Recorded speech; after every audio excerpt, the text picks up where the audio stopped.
தமிழக வெற்றி கழகத்தில் ஒரு புகார் ஃபேக்காக கொடுத்துருந்தான் ஒரு பையன். அந்த பையன் அவனே இல்லைன்றது அந்த ஒரிஜினல் பையன் அதுக்கான ப்ரூஃபை காட்டிட்டான்.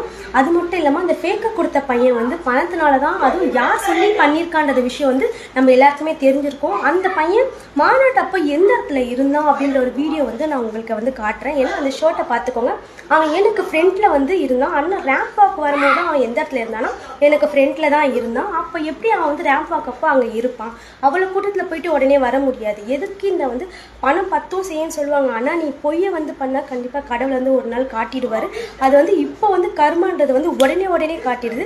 எங்கள் தமிழக வெற்றி கழகத்துக்கு நாங்கள் இருக்கோம், எங்கள் அண்ணனுக்கு நாங்கள் இருக்கோம். அந்த வீடியோவை பாருங்கள் மக்களே, பாருங்கள். அந்த ஷர்ட் பையன் எனக்கு ஃப்ரெண்டில் தான் இருக்கான். அவன் எப்படி அப்போ ரேம்ப் வாக்குக்கு போவான்? அண்ணா ஸ்பீச் பேசும்போது அண்ணனை வீடியோ எடுத்துட்டு இருக்கான்.